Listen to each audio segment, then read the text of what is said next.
Neste momento tão especial de adoração a Deus, em que João Ribe Palharim pregará com unção e autoridade a mensagem transformadora do Evangelho, os pregadores do telhado convidam você a abrir seu coração e permitir que o Espírito Santo fale aos seus ouvidos a palavra que transformará a sua vida.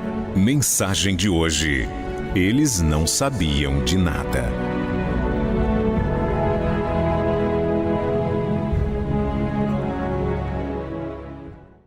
Evangelho de Lucas, capítulo 23, nós vamos ler o versículo 34. Capítulo 23, versículo 34. Acharam? Jesus está pendurado na cruz. São aproximadamente 9 horas da manhã. A hora em que ele foi pregado no madeiro. Depois de ter o corpo terrivelmente torturado, zombado, escarnecido, cuspido, escarrado, Jesus é suspenso entre o céu e a terra. Ele é levantado da terra. Está na haste, levantado da terra. E ele mesmo, no meio daquela dor e agonia, dores indescritíveis, sede, cansaço, passou a madrugada acordado e apanhando. Mesmo naquela hora de terrível sofrimento, Jesus olha para o céu e diz estas palavras que eu vou ler para você aqui: Pai, perdoa-lhes, porque não sabem o que fazem. Isso para a gente soa de uma maneira tão inesperada, porque qualquer ser humano numa situação dessa rogaria pragas e maldições. Diria: vocês vão me pagar, um dia vocês vão ver o que vai acontecer com vocês. O que é de vocês está guardado. Seus ímpios, seus injustos, seus sádicos. Mas Jesus nos surpreende. E Ele pede ao Pai que perdoe todos que fizeram aquilo com Ele. Desde a prisão no Getsemane até essa hora, e que irá continuar com o sofrimento. Ele continuará sendo vítima de ofensas, zombarias, escárnios, e mesmo assim ele pede ao Pai para perdoá-los, porque eles não sabem o que fazem. Vou ler de novo. Jesus olhando para o céu todo desfigurado, arrebentado, falta de ar. Ele reúne as forças e diz: Pai, perdoa-lhes, porque não sabem o que fazem. É surpreendente. Agora preste atenção numa coisa. A multidão fez o que fez e não sabia o que estava fazendo. Os juízes e sacerdotes de Israel fizeram o que fizeram e não sabiam o que estavam fazendo.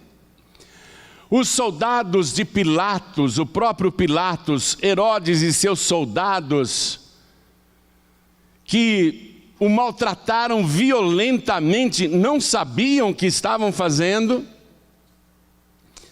A multidão que ria, escarnecia, zombava e cuspia, não sabia o que estava fazendo.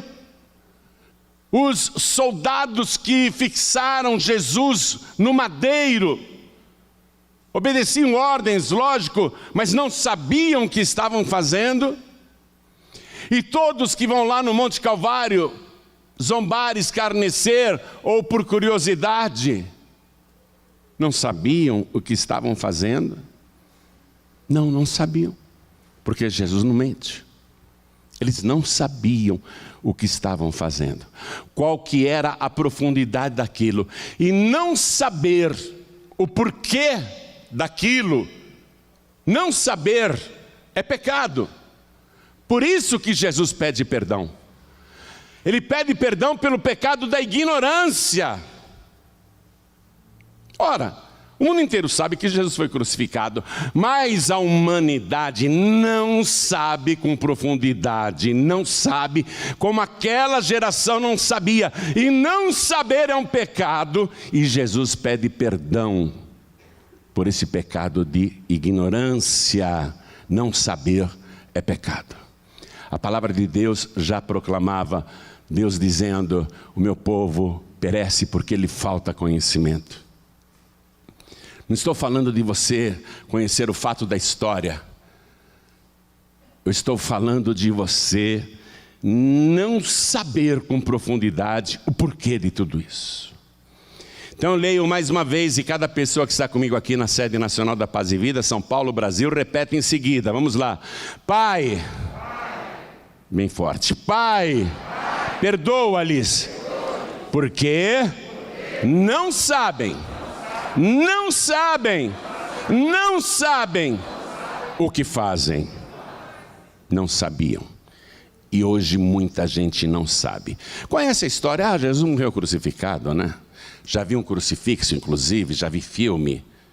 Mas a multidão não sabe. A multidão não sabe, o povo não sabe, a humanidade não sabe, como aquela geração não sabia, mas você precisa saber. Porque o pecado da ignorância condena. O pecado da ignorância leva à morte. Por isso que Jesus está dizendo: Pai, perdoa-lhes. Não sabem. Eles não sabem o que fazem. Você crê que Jesus disse estas palavras ao ser pregado no madeiro? Quem crê, levante a mão. Então desocupe as mãos e dê para esta palavra a melhor salva de palmas que você já deu em toda a sua vida. E enquanto você aplaude, abra a tua boca e diga: glória ao teu nome, Senhor.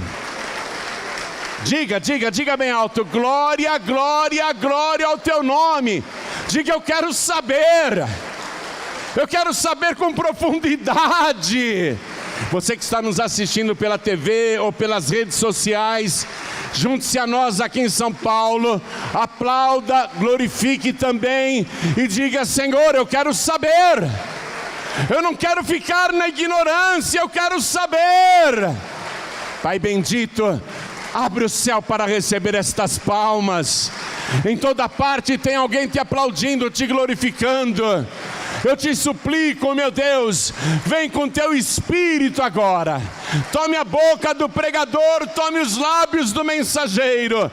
Envia a tua palavra com poder e autoridade. E que a tua palavra vá, percorra toda a terra e prospere naquilo para o qual está sendo enviada. Em nome do Senhor Jesus. Diga amém, Jesus. Poder se assentar, por favor. Era Páscoa. Ou deixe-me ser mais preciso, a Páscoa ia começar. A festa religiosa mais importante de Israel. Mas o país estava dominado pelos romanos, que permitiam liberdade de culto para os judeus, mas não autonomia total. Quem mandava era o Império Romano. E Roma, para não ter confusão com os judeus, porque eles eram radicais e fanáticos, Roma permitia que eles celebrassem suas festas religiosas, evidentemente com todos os cuidados de segurança, para evitar motins, rebeliões e protestos. Então, a Páscoa ia começar. Pilatos é o governador da Judéia e responsável pela cidade de Jerusalém. Ele é responsável por manter a paz naquele território dominado pelo Império Romano. E ele sabe que a Páscoa é um caldeirão, porque vem gente do país inteiro e até dos países vizinhos. E há uma hiperlotação de pessoas em Israel, especialmente em Jerusalém. E para começar um tumulto é coisa de segundos. Pilatos tem experiência, Porque quando ele foi constituído governador da Judéia, ele entrou ali com as bandeiras que tinham os símbolos de Roma, entrou em Jerusalém e houve confusão. Porque os judeus não permitiam que símbolos profanos entrassem na cidade santa. Pilatos tinha experiência, porque governando a Judéia, ele precisava construir um aqueduto para trazer água do sul da cidade até o centro de Jerusalém. E ele, sem recursos, sem dinheiro, ele pega a Corbã. Corbã é o nome teológico, bíblico da oferta. Ele pega a Corbã do templo, dinheiro do templo, para fazer aquela obra pública, um aqueduto. Os judeus ficam revoltadíssimos, onde já se viu empregar dinheiro sagrado para construir obras públicas, ainda que necessárias. E os judeus decidiram cercar o palácio de Pilatos para protestar, porque aquilo era uma heresia. Porém, Pilatos foi avisado com antecedência que haveria aquele protesto. Ele mandou centenas e centenas de soldados romanos tirarem as fardas, se vestirem como judeus, mas empunharem debaixo da roupa espadas, adagas e porretes, e ficarem no meio dos protestantes. E o tumulto está lá, cercar o palácio de Pilatos, e tem agentes secretos infiltrados no meio da multidão, armados, todos à paisana. No meio do protesto, quando estava no auge do protesto, o Pilatos tinha combinado um sinal com os seus guardas, e os guardas começam a sacar as espadas e os punhais e matar quem está perto. Não interessa, está protestando, está no meio do tumulto, vai morrer. E aquela matança criou um desespero tão grande na multidão, era muita e muita gente, que além dos que morreram por pancadarias e por facadas e punhais e espadas, também muitos morreram pisoteados, porque no alvoroço todo mundo queria fugir, e muita gente, especialmente os mais fracos, foram derrubados e pisoteados pela multidão em fuga, e muita gente morreu. Isso até hoje acontece em Jerusalém, que não tem domínio de Império Romano, nem de nenhuma nação estrangeira, e mesmo assim acontecem tumultos em Jerusalém que causam muitas mortes. Eu vou colocar um vídeo agora para você de um fato muito recente que aconteceu em Jerusalém, quando os judeus ortodoxos, olha lá, milhares e milhares de judeus ortodoxos, pode ver que não tem mulheres no meio da multidão, eles estão aí fazendo uma festa para homenagear um rabino que morreu no século II da era cristã, e eles de repente resolvem correr. Alguém começou a correr, o resto do rebanho se assustou, e todo mundo quis correr, e muita gente, 45 pessoas foram pisoteadas e mortas, porque aqui nessa passagem de 3 metros de largura, não era possível passar aquela multidão de milhares e milhares de religiosos, e muitos mesmo morreram pisoteados. Foi uma tragédia muito grande. Assim é Jerusalém. Pilatos sabia que lá podia acontecer isso. Ele tinha experiência. A Páscoa está chegando, é a festa religiosa mais importante dos judeus. Eu não gosto dos judeus. Acho que os judeus, dizia Pilatos, são preguiçosos, porque a cada 6 dias eles param para descansar. Eles adoram um Deus que ninguém pode ver. Eles desprezam os deuses de Roma. Nós temos muitos deuses, eles não adoram nenhum dos nossos deuses. Nós não conseguimos fazer esses judeus adorarem os deuses romanos. Eu sinto desprezo pelos judeus, dizia Pilatos, e preciso me precaver com a minha guarda para que nessa Páscoa revoltosos não se levantem para provocar uma sedição, um tumulto, para que não hajam terroristas no meio deles. Preciso tomar providências. E nessa Páscoa, para dar o exemplo, Pilatos havia planejado, nessa Páscoa, para intimidar os judeus e os revoltosos, nós vamos crucificar 3 condenados. O Barrabás, que é um assassino e ladrão, e vamos crucificar também seus 2 comparsas que foram presos e serão mortos.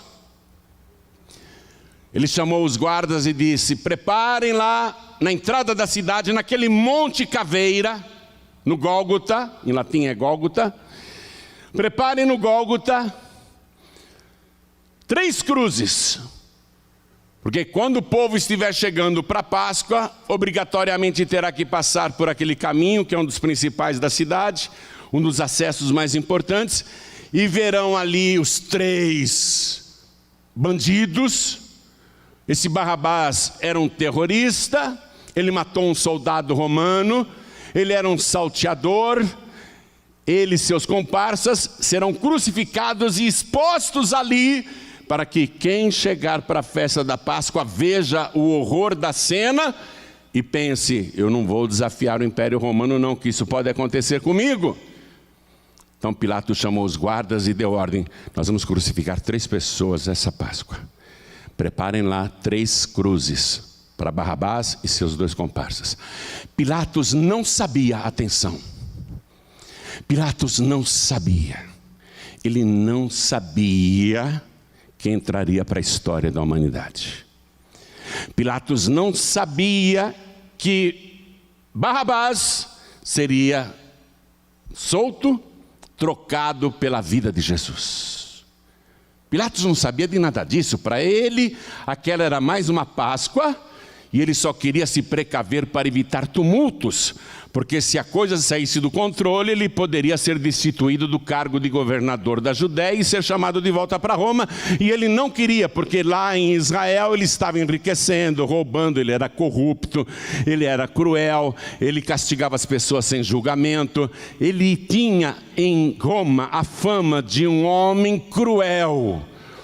Pilatos tinha em Roma a fama de um homem mau, que castigava sem hesitação, que não tinha compaixão nem misericórdia de ninguém. Então Pilatos não quer perder o seu cargo e ele resolve intimidar todos que chegam em Jerusalém para a festa, colocando fora da cidade, mas bem na entrada, aquelas 3 cruzes, para crucificar Barrabás e seus 2 companheiros que foram presos.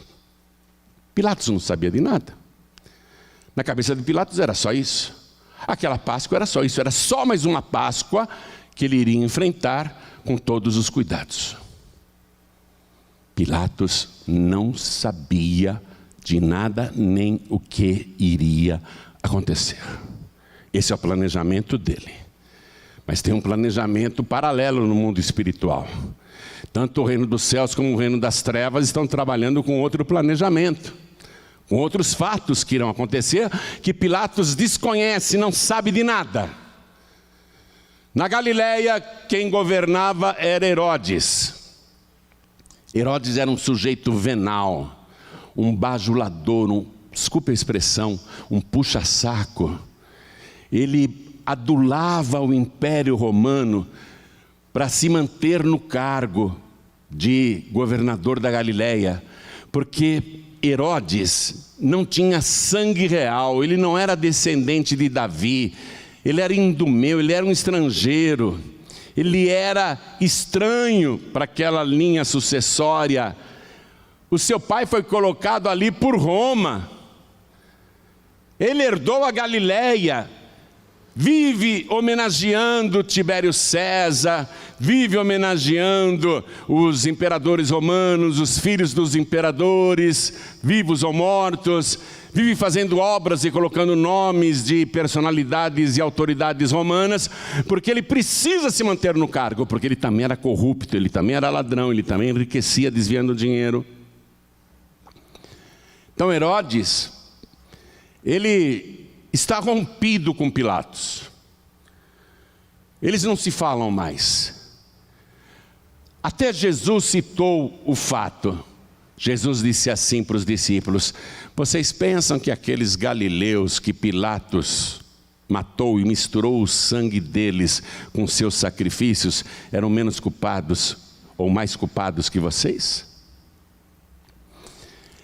Então, o motivo de Herodes e Pilatos não se falarem mais é porque o Pilatos não quis saber se era a jurisdição do Herodes e matou os galileus que estavam fazendo sacrifício. O sangue deles se misturou com o sangue dos sacrifícios. Então eles estavam rompidos desde aquela ocasião. Porém Herodes pensa assim: é Páscoa, o meu palácio fica em Jerusalém, eu tenho um palácio lá. É uma grande oportunidade eu ir para essa Páscoa. Vou ficar bem com o povo judeu, já que eu não sou judeu. Vou ficar bem com o povo judeu, vou ficar bem com o povo romano, e quem sabe consigo refazer a minha amizade com Pilatos, para ele não ficar falando mal de mim lá em Roma, para ele não ser meu opositor político. Então eu vou para Jerusalém nessa Páscoa com esse objetivo. Esse era o plano de Herodes. Herodes não sabia de nada. Ele não sabia das coisas que iriam acontecer. Ele está em Jerusalém. O palácio de Herodes é perto também do palácio de Pilatos. Por isso que Jesus será levado de um para o outro rapidamente. Herodes vai para Jerusalém. Ele não sabe de nada. Barrabás só sabe de uma coisa: que sexta-feira ele vai morrer crucificado. Sua vida de crimes chegou ao fim. Ele foi sentenciado, condenado, as cruzes estão prontas e ele vai ser morto. Barrabás só sabe disso. Sua hora final está chegando. Os seus dois comparsas também sabem disso. Nossa vida de crimes termina aqui, a gente vai ser crucificado, temos que ter força para aguentar esse sofrimento, mas vamos ser mortos. Eles só sabem disso. Eles não sabem de nada. Barrabás não sabe de nada. Judas Iscariotes pensava: nessa Páscoa eu vou me dar bem. Vou sair dela como um homem muito rico. Porque negociei com Anás e Caifás e com os sacerdotes de Jerusalém. 30 moedas de prata eles me ofereceram para trair Jesus e entregar o esconderijo de Jesus para que Jesus seja preso. Nessa Páscoa eu vou me dar bem, vou ser um homem rico, com 30 moedas de prata eu vou poder comprar muitas terras, eu vou poder ter muitos bens, muitos animais, muito gado. Era isso que Judas pensava. Judas não sabia de nada. Não sabia. Ele não sabia das profecias anteriores que daqui a pouco eu vou mostrar para você. Os discípulos de Jesus achavam que ele iria entrar em Jerusalém justamente na semana da Páscoa e ser coroado rei. Tanto que a mãe de Tiago e João chega nele e diz assim: Jesus, permita que estes meus 2 filhos no teu reino se assentem ao teu lado, um à tua direita e o outro à tua esquerda. Porque os discípulos estão achando que Jesus vai ser coroado rei. Eles não sabem de nada. Pedro acha que está no melhor ministério do mundo, que Jesus é poderoso e ele vai ser um dos mais importantes no novo governo político que Jesus vai colocar em Israel. Pedro está crente que vai se dar bem. Todos eles não sabiam de nada. Anás e Caifás, os 2 sumos sacerdotes de Israel, as 2 autoridades espirituais mais importantes da nação, deveriam saber mas não sabem de nada.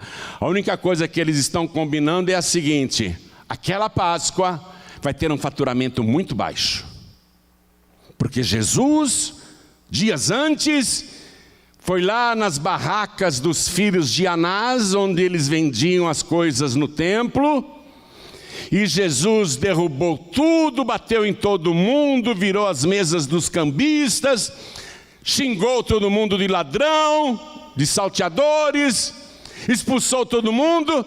Essa Páscoa o faturamento vai cair muito, nós precisamos matar Jesus. Mas eles não sabiam que Jesus seria preso naquela Páscoa. Eles estavam procurando ocasião para prender Jesus, mas eles não sabem se Judas vai conseguir ou não.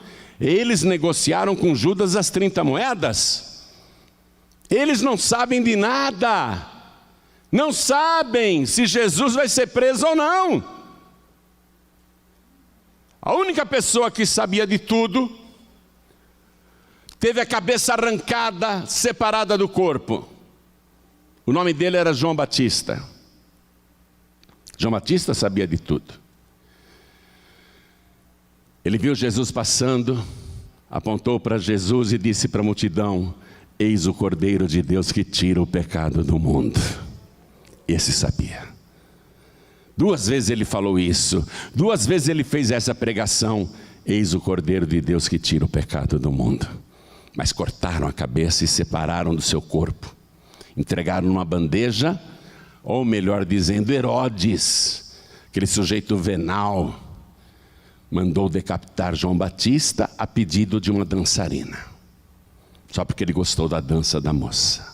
Ele prometeu que daria o que ela quisesse. Ela caprichou na dança e pediu a cabeça de João Batista. O único que sabia de tudo era João Batista, e ele está morto agora. Mas todos os demais, todos que eu citei, e o próprio povo, o povo está pensando: semana de Páscoa em Jerusalém, é obrigatório a gente ficar lá uma semana, 7 dias. Nós vamos para Jerusalém então. O povo só sabia disso. O povo não sabia o que ia acontecer naquela Páscoa. Mas tem uma pessoa que sabe. Uma pessoa que está viva e sabe. E ele falou isso logo no início das suas pregações. Quando ele, com 30 anos, começou a pregar, ele explicou isso. Vá comigo no Evangelho de João. Evangelho de João, capítulo 3. Ele já sabia desde o começo o que iria acontecer naquela Páscoa. Evangelho de João, capítulo 3, versículo 14, ele diz assim: e como Moisés levantou a serpente no deserto, assim importa que o Filho do Homem seja levantado. Ele está falando de uma haste. Que o Filho do Homem seja levantado numa haste. Ele faz a comparação com aquele episódio de 1500 anos atrás, quando o povo era mordido por serpente no deserto e o povo morria, e Deus mandou Moisés colocar uma serpente numa haste, erguer, levantar aquela haste, e quem olhasse para a serpente, o veneno passava, era um antídoto, e a pessoa não morria. Aí Jesus cita essa passagem, e ele comenta, acompanhe comigo: e como Moisés levantou a serpente no deserto, assim importa que o Filho do Homem seja levantado. Ele sabe que vai ser levantado numa haste. Por quê? Para quê? É isso que as pessoas não sabem. Continuando aqui a leitura: para que todo aquele que nele crê não pereça, mas tenha a vida eterna. E ele mesmo diz: porque Deus amou o mundo de tal maneira, Deus vai fazer tudo isso por amor, que deu o seu Filho unigênito, para que todo aquele que nele crê não pereça, mas tenha a vida eterna. Porque Deus enviou o seu Filho ao mundo, não para que condenasse o mundo, mas para que o mundo fosse salvo por ele. Ele sabe. Ele sabe. Ele sabe o que vai acontecer. E por que vai acontecer? Qual é o objetivo disso tudo? Mas aquela geração e muita gente na nossa não sabe. Não sabe, porque aquilo tinha de acontecer. Aquilo já estava profetizado, já estava determinado. Jesus fez essa pregação ali para o velho Nicodemos, que fazia parte da diretoria do templo de Jerusalém. Explicou o que iria acontecer, mas ele está falando com 3 anos e meio de antecedência. E para um homem só. Aquele homem nem entendeu a pregação de Jesus, ele confessa que não entendeu nada. Jesus sabe o que vai acontecer. Jesus Cristo, numa ocasião, pregou assim, isso já no meio do seu ministério: tal e qual o Filho do Homem, que não veio para ser servido, mas para servir e dar a sua vida em resgate de muitos. E naquela semana antes da Páscoa, Jesus sentou-se à mesa com os discípulos, e lá no Evangelho de Mateus, capítulo 26, versículo 28, Jesus diz assim, com o cálice na mão: porque isto é o meu sangue, o sangue do Novo Testamento, que é derramado por muitos para a remissão dos pecados. Ele sabe o porquê, mas a multidão não sabe.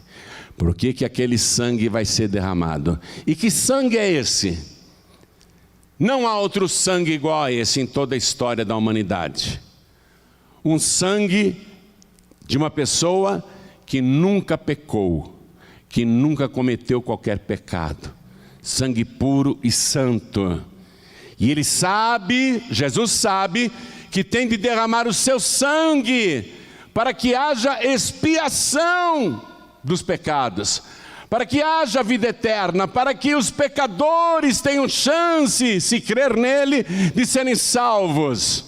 Vá comigo no livro de Levítico, capítulo 17, versículo 11. Nós estamos voltando no tempo, muito antes de Jesus.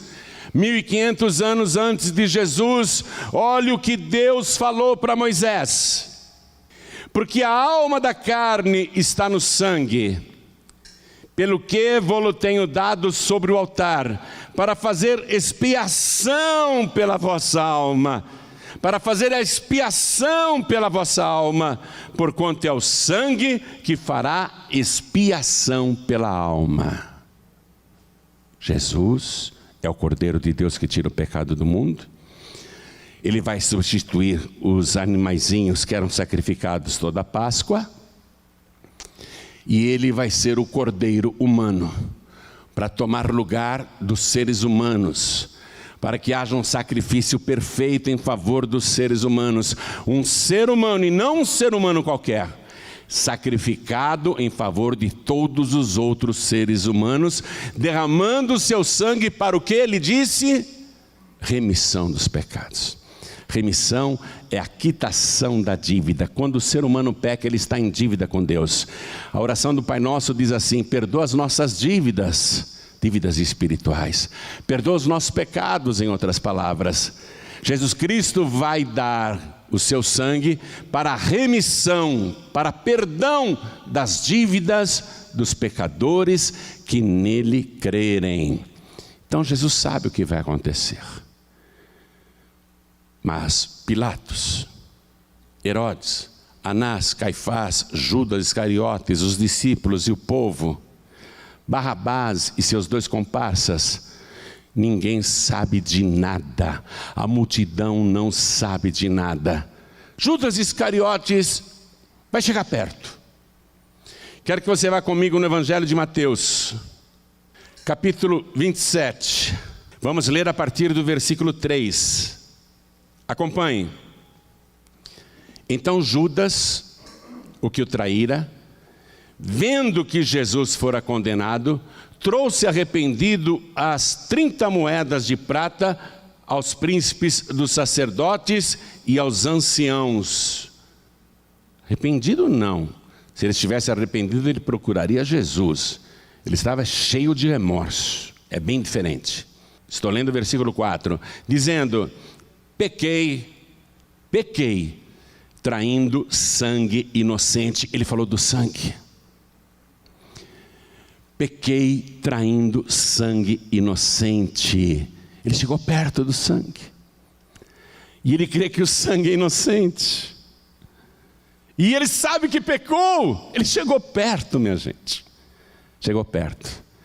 Mas ao invés de procurar Jesus, ele pegou uma corda e foi se enforcar, porque os sacerdotes disseram: o que nós temos com isso? Isso é problema seu, isso é contigo. Versículo 5. E ele, atirando para o templo as moedas de prata, as 30 moedas, retirou-se e foi se enforcar. Foi se matar. Ele jogou de volta para os sacerdotes as 30 moedas de prata que o fariam um homem rico. Mas ele citou o sangue de Jesus. Porém, ele não se beneficiou do sangue do Cordeiro. Versículo 6. E os príncipes dos sacerdotes, tomando as moedas de prata, disseram: não é lícito metê-las no cofre das ofertas, porque são preço de sangue. Estão citando o sangue. Essas moedas são preço de sangue. Eles sabiam. Sabiam que era do sangue, não do sangue de um qualquer, mas do sangue de um santo, sangue puro. E tendo deliberado em conselho, compraram com elas o campo de um oleiro para a sepultura dos estrangeiros. Por isso foi chamado aquele campo, até o dia de hoje, campo de sangue. Veja, eles veem aquele sangue como sangue de morte. Eles usam as moedas para inaugurar um cemitério para os pagãos. E o nome do cemitério é Acéldama, que na língua deles significa campo de sangue. Eles estão citando o sangue, mas não sabem de nada. Judas não sabia de nada, esses sacerdotes não sabem de nada. E diz aqui a palavra que eles deram por aquele campo as 30 moedas, segundo o que o Senhor tinha determinado. Eles deram as 30 moedas e compraram aquele campo para ser o cemitério dos pagãos. O profeta Zacarias, no capítulo 11, versículo 13, ele tinha lá uma profecia que falava justamente sobre o porquê disso, as 30 moedas. E aonde que essas 30 moedas iriam parar? Disse: eu fui avaliado, esse é o belo preço que me avaliaram, 30 moedas de prata, e eu joguei essas moedas para o oleiro. O campo que vai ser comprado com as 30 moedas de prata lá pelos sacerdotes é o campo de um oleiro, cumprindo a profecia de Zacarias. Então, eles não sabiam de nada, deveriam saber, mas não sabiam. Agora, Jesus está na frente da multidão, todo arrebentado, e Pilatos ao lado dele. Jesus já está sangrando muito, está deformado, foi muito açoitado. Pilatos vai fazer uma última tentativa. Ele quer livrar Jesus, porque a mulher dele cochichou no ouvido dele: Pilatos, não entre na questão de ser justo, porque num sonho eu muito sofri por causa dele. Então Pilatos está com medo. Ele está tentando livrar Jesus, mas ele tem medo que a multidão se revolte, faça um tumulto e ele perca o seu cargo de governador. Ele também tem interesses pessoais, interesses próprios. Mas ele vai fazer uma tentativa, ele coloca o assassino Barrabás. Barrabás, então vamos te levar lá para o julgamento. Mas não é para a cruz? Não, é para o julgamento de Jesus. Aí colocam Barrabás ao lado de Jesus. E Pilatos pergunta: qual dos dois vocês querem que eu liberte? O Barrabás, que é um assassino e salteador, um malfeitor, ou Jesus, que vocês conhecem bem, que tem fama no nosso país inteiro? Quem que vocês querem que eu solte? E os sacerdotes incitaram a multidão para que começasse a gritar: solta Barrabás, solta Barrabás. Todo mundo foi na onda e começou aquela gritaria: solte Barrabás, solte Barrabás. Pilatos ficou surpreso, mas a multidão está pedindo para soltar Barrabás. Mas o que eu faço com Jesus? Crucifica-o, crucifica-o, crucifica-o. E o vozerio cresce. A multidão foi influenciada pelos religiosos que estavam lá no meio da multidão e eram inimigos de Jesus. Crucifica-o, crucifica-o. E todo mundo começou: crucifica-o, crucifica-o. Pilatos chegou perto. Ele olha para Jesus. Jesus está ensanguentado da cabeça até os pés. Ele tem uma coroa de espinhos na cabeça. Ele está muito arrebentado. Aos seus pés tem uma poça de sangue. Seu sangue está escorrendo pelos muitos cortes no corpo inteiro. Pilatos olha para Jesus todo banhado de sangue, coberto de sangue. Aquele sangue que faz a expiação. O sangue puro e santo que perdoa os nossos pecados. Pilatos olha para Jesus e ele não sabia. Porque se ele soubesse, jamais pediria uma bacia com água para lavar as mãos e dizer: estou livre do sangue desse justo. Ele jamais diria: eu estou livre do sangue desse justo. Pelo contrário, ele pegaria as suas mãos: dá licença, Jesus, eu sei que o seu sangue é puro, santo. Eu quero lavar as minhas mãos no seu sangue. Desculpa, Jesus. Eu sei que é o seu sangue que me purifica de todos os meus crimes, corrupções e pecados. Desculpa, Jesus, deixa eu passar a mão aqui, deixa eu me banhar no seu sangue. Ele passaria a mão no rosto, mas Pilatos não sabia. Por isso que ele pediu uma bacia com água. A multidão não sabia. Porque Pilatos disse: estou livre do sangue desse justo. Olha o que a multidão gritou: o seu sangue caia sobre nós e sobre os nossos filhos. Estou lendo o versículo 25. Toda a multidão gritou isso. O seu sangue caia sobre nós. A multidão chegou perto, minha gente. É o sangue que tem que vir sobre nós. Mas eles falaram no sentido de cair como condenação, como espada, e não como expiação. A multidão, se soubesse que sangue era aquele, teria dito: que o seu sangue nos cubra e nos purifique de todos os pecados e faça expiação pelas nossas vidas. Mas eles não sabiam de nada. Barrabás não sabia de nada. Como é que pode? Eu ia morrer hoje, pregado na cruz, e ele vai morrer no meu lugar? Barrabás não sabia de nada. Barrabás poderia dizer: obrigado por morrer no meu lugar, Jesus, por ser o meu Salvador. Deixe-me me banhar com teu sangue também. Mas Barrabás sai dando risada, comemorando: estou livre, estou livre. Mas os seus dois amigos não. Vão ser crucificados naquela sexta-feira de manhã, juntamente com Jesus, às 9 horas da manhã. E todos que vão chegando em Jerusalém, e muitos que já estavam na cidade, vão lá no Monte Calvário para ver os 3 crucificados. Toda a multidão vai ver, mas ninguém sabia. Você está compreendendo agora? É o sangue que faz expiação pela alma. E Jesus, o Cordeiro de Deus que tira o pecado do mundo, está dando o seu sangue na haste, no madeiro. Por isso que ele, naquela hora, reuniu as forças, olhou para o céu e disse: Pai, perdoa. Eles não sabem o que fazem. E muita gente hoje, na nossa geração, não sabe. Tanto que preferem outros meios para ter a vida eterna. Jesus disse: eu vou morrer, falou para Nicodemos, para que todo aquele que em mim crer não pereça, mas tenha a vida eterna.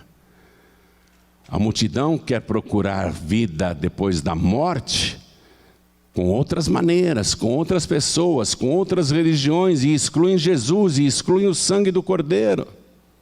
A multidão não sabe. Não tem outro sangue, minha gente. Deixa eu dizer isso claramente. Quem aqui quer ir para o céu? Deixa eu perguntar. Quem está assistindo pela TV, quem quer ir para o céu? Levante a mão. Quem está assistindo pela internet, quer ir para o céu? Levante a mão. Não tem outro jeito. Se não for pelo sangue de Jesus, não tem outro jeito. E a palavra de Deus confirma isso. Está lá no livro de Apocalipse, capítulo 22, versículo 14. E eu quero que você creia nisso. Existe uma cidade santa, uma cidade gloriosa, o nosso futuro lar, a cidade eterna, a nova Jerusalém, que vai descer do céu ataviada como uma noiva para o seu marido, para o seu noivo. Essa cidade santa está preparada para os salvos, mas não para qualquer salvo.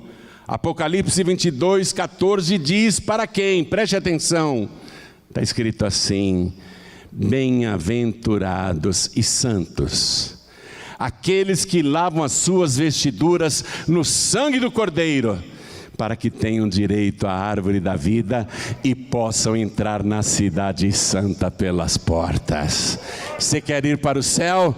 É pelo sangue de Jesus. Agora você sabe disso. É pelo sangue de Jesus. Quer se banhar no sangue de Jesus? Quer que o sangue de Jesus apague o seu passado?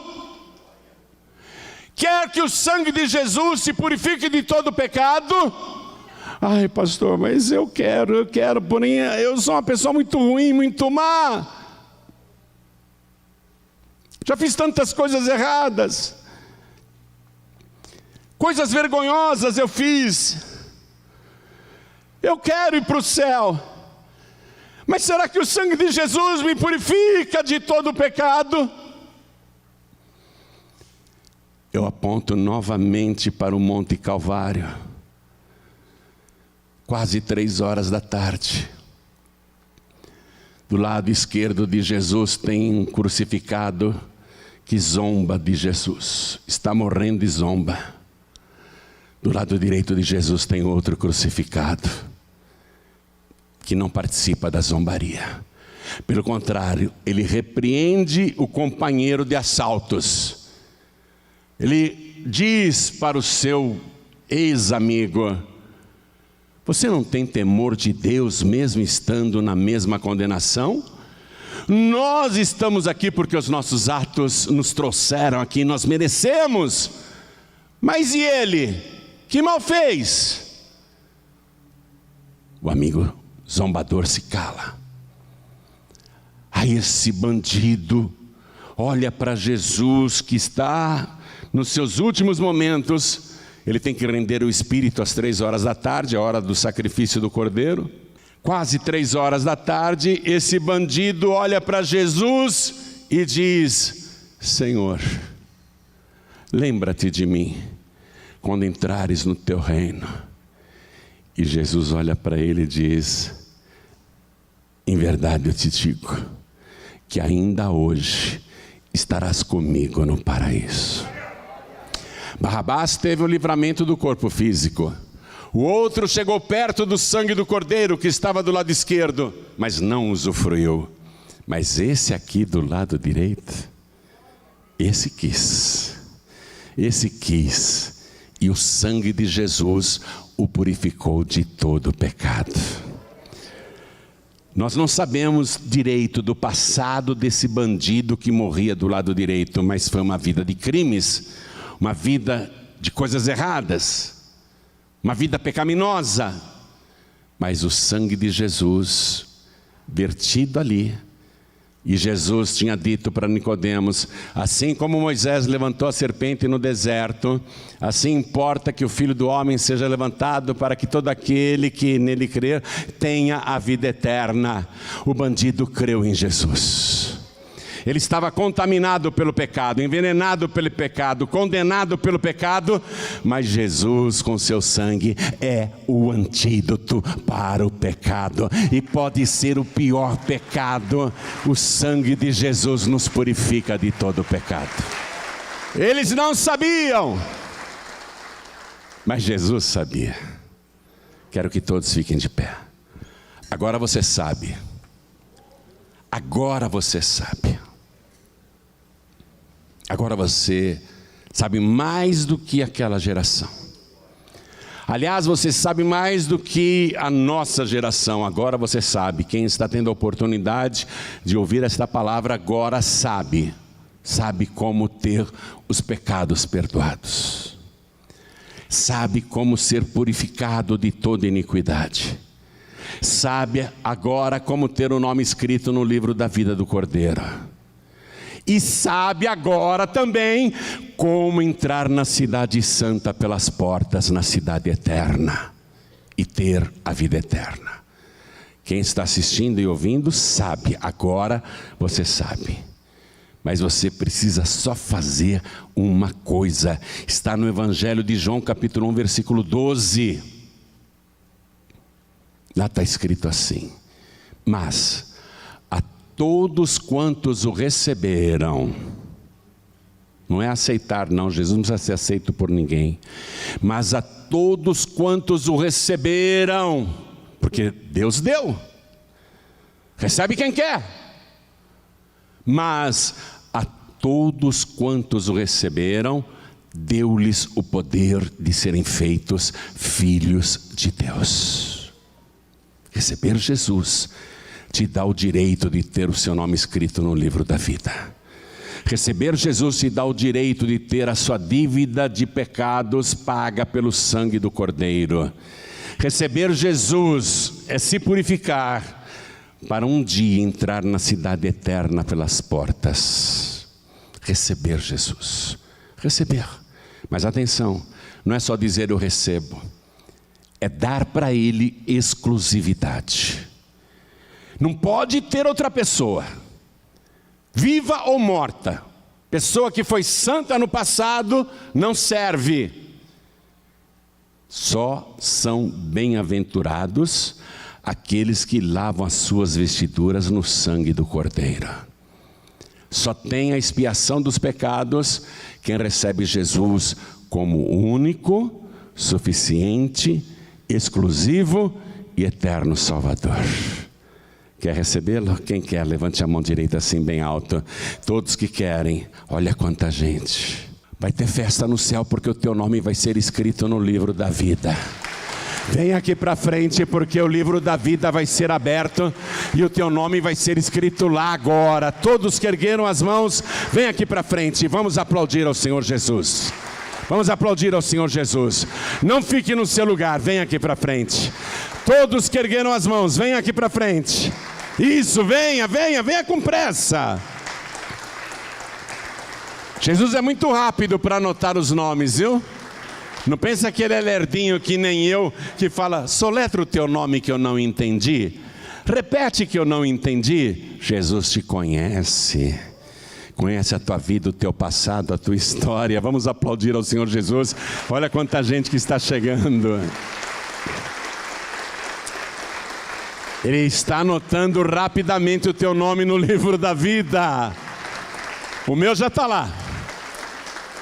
O meu nome está lá. Tem que ficar. E ficar para sempre. Jesus disse assim, atenção agora para todos. Nessa pandemia muita gente se desviou. Muita gente fraquejou na fé. Muita gente abandonou a fé. Isso aconteceu nessa pandemia. Você tem que voltar para Jesus. Você tem que voltar para os braços do Pai.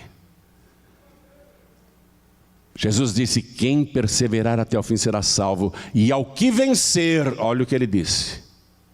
Ao que vencer, de modo algum riscarei o seu nome do livro da vida.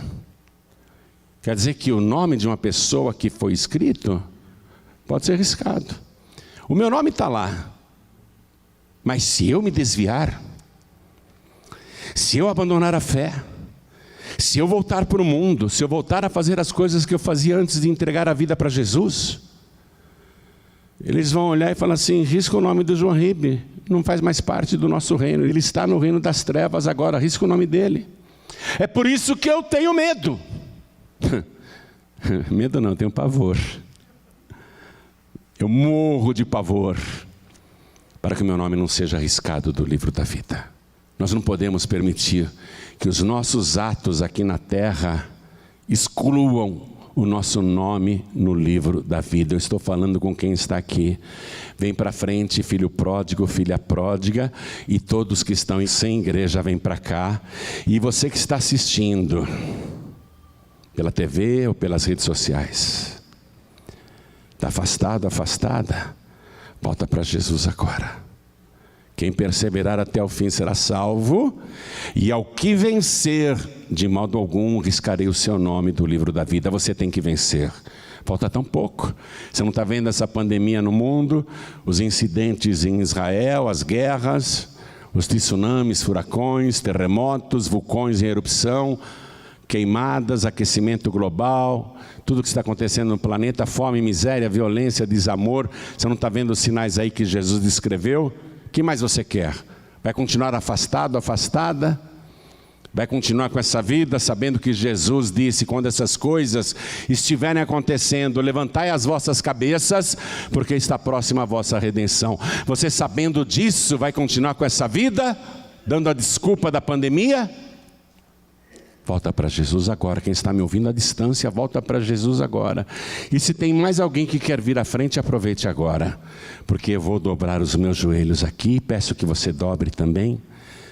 Procura manter um pouco de distância um do outro. Isso. Coloque a mão direita sobre o teu coração. A igreja continue de pé e estenda a mão direita na direção de cada pessoa aqui ajoelhada. E você que está de joelhos, e quem está também à distância, é possível se ajoelhar, entregar a vida para Jesus, voltar para Jesus?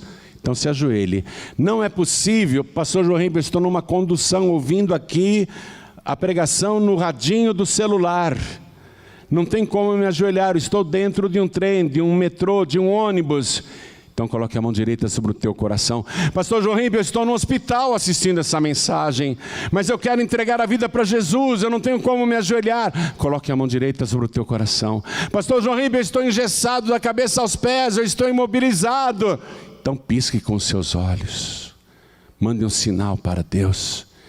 E você que pode, com a mão direita sobre o seu coração, ore assim comigo: meu Deus e meu Pai. Não tenha vergonha não, diga: meu Deus e meu Pai.